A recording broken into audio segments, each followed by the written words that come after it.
Each year in my 20s, I learned something new about myself, and the lessons learned are lessons that I will carry with me into the next decade. Today, I am 30 years old, and this is a letter to my past self, and perhaps to anyone else feeling a bit lost at any age. You're going to be okay. The year is 2016, I am 20 years old, a fresh little sophomore at UBC. I was busy.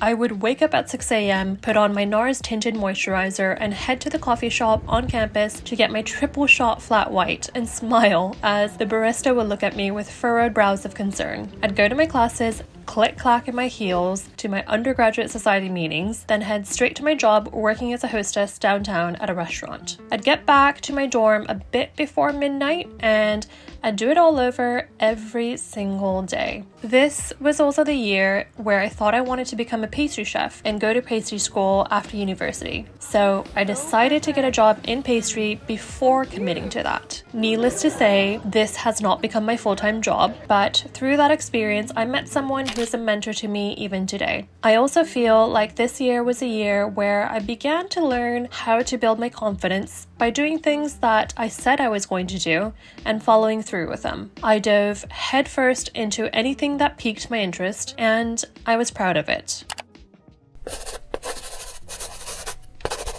I look back at 2017 and the subsequent few years, and my heart hurts looking at these photos.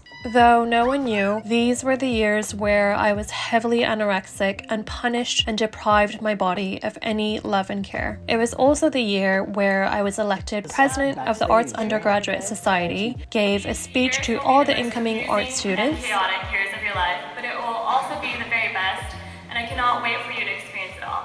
And spent a whole summer backpacking through Europe after my exchange abroad in Italy. But despite all these accomplishments, my mind was plagued by the darkest demons, and they just wouldn't go away. So I want to give the past 21-year-old me a giant hug and tell her that it's going to be okay. And to anyone who may be struggling with similar issues, I urge you to treat yourself with more compassion.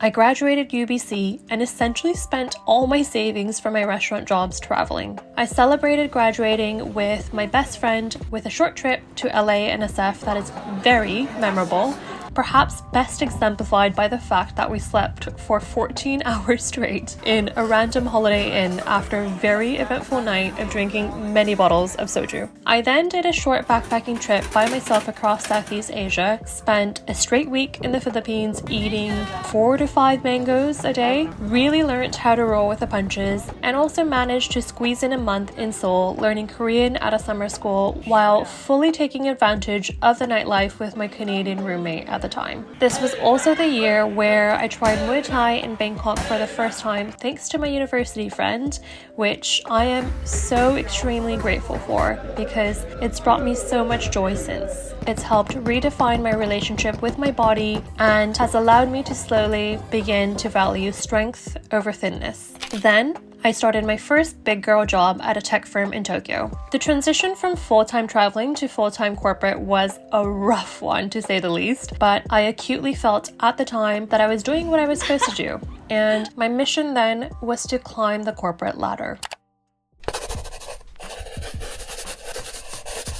My old boss at my first job was this jovial Chilean guy that I really got along with and still do. He was bold, deeply empathetic, and had a boundless trove of curiosity and energy. During one of our one-on-ones, he told me that friendships would forge my path. And he was right. Throughout the past decade, I would not be where I am without my friends. They are the people who have helped me unravel who I am and have emboldened me to make big decisions. They've seen me when I'm at my absolute best, all fun and giggles, and at my absolute worst, when I'm stagnant and lost. I would not be who I am today without them. Though I felt empty and unfulfilled in terms of my career during this year, I was uplifted by my friendships that carried me through. Well, We all remember 2020, COVID. It started off on a great note. I had finally quit my job at the tech firm and had gone to the embassy to apply for a working holiday visa in Hong Kong. I was scared, but the sheer excitement took over me. So despite all the craziness in the world, I took the vaccines, packed my disposable masks, and moved to Hong Kong. It was during my 2-week quarantine in Hong Kong that I first started filming properly, and when I started this YouTube channel. It was a year of pure, silly selfishness in that work was a complete afterthought. I worked at a matcha store, spent my days choosing textile shades for the stores that we were launching, and really leaned into being unserious and maximizing all the privileges of youth. I lived in comically small quarters, barely scraping by with my meager earnings, but met some very special people and relished the feeling of being able to start over from scratch. I loved every minute of it.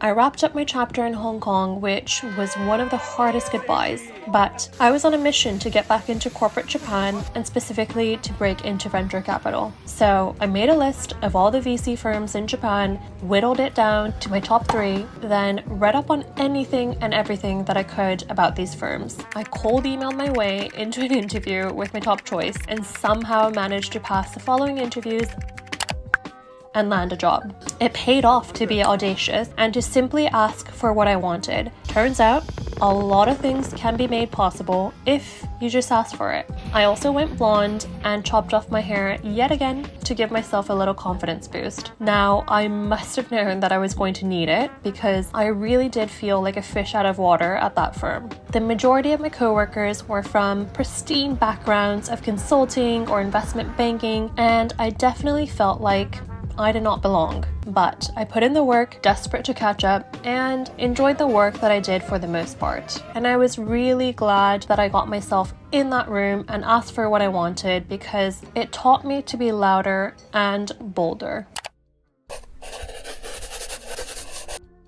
In February of 2022, I received an email from Lenovo letting me know that I was shortlisted for a project that I had applied for the previous year. It was called Work for Humankind, where they wanted to bring together people from around the world to go to a very remote island in Chile to prove that remote work was possible using their technology. A few weeks later, I had passed the interviews, and I remember feeling so nervous, so ecstatic, and just brimming with anticipation. I got on the flight to Chile with my giant backpack and remember wondering how this month would unfold. It was an eye-opening 4 weeks to say the least, one that allowed me to experience a seemingly preposterous life for myself that wasn't centered upon work and work only. It was through this month spent in Robinson Crusoe Island that my definition of success began to slowly change. Previously, it was defined solely by the level of credibility and prestige afforded by the name of a company. Afterwards, not so much. I fell off the path hard, but I leaned into my anticipation of new discoveries and possibilities and packed up my bags yet again, but this time to move to Italy to be with a boy. Yes, very 26 of me, but it was yet another experience that taught me the importance of slowing down and embracing the unknown. It was this year when I stopped asking myself, what's the worst that can happen? And instead started asking myself, what's the best that can happen? I could not have possibly imagined this for myself 10 years ago, but this was a year I fully leaned into the granola life. I worked as a freelancer in recruitment and research, living in and out of a camper van, traveling all across Italy and Japan. It was a life-changing, special time. It made me feel free. Joy was simple. We started our mornings with espresso and biscuits, woke up groggy-eyed to the most stupendous sights laid out in front of us, had movie nights where we drape a white cloth across the side of a van, and it was really truly incredible. I saw so much of a world that I had never seen before, and I marveled at it all. It made me feel gloriously, impossibly alive.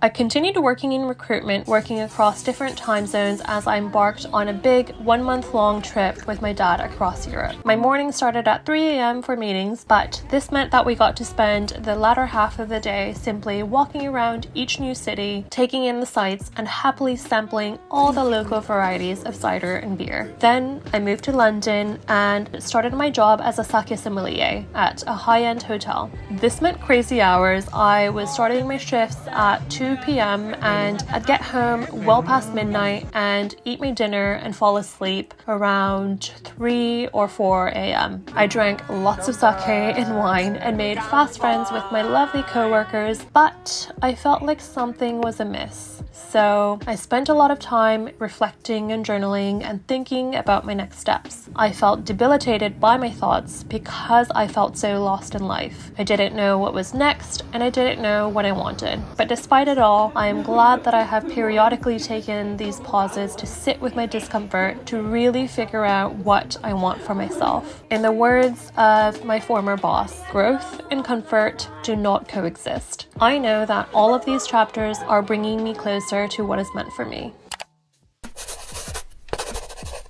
2025 was my worst year yet financially, but one that I do not regret. I wrapped up my stint as a sake sommelier in London as my visa was up, and I finally set out to do something that had been on my mind for a couple of years. I wanted to open an onigiri restaurant in San Francisco, so I got to work. I ate a lifetime's worth of onigiri, tested countless recipes, worked in an onigiri shop in Tokyo, created my very first pro forma balance sheet and pitch deck, and booked a flight to SF to start a company and pitch my idea to investors there. And no, long story short, it didn't end up working out, but I am so glad that I tried. I loved working on something that combined my creativity with business strategy. I love the feeling of working on something that was entirely my own, and I surprisingly loved being in SF as well. It felt right. Despite all the hate that the city gets, I was somehow able to imagine myself living there. As I've mentioned before, the blow of failure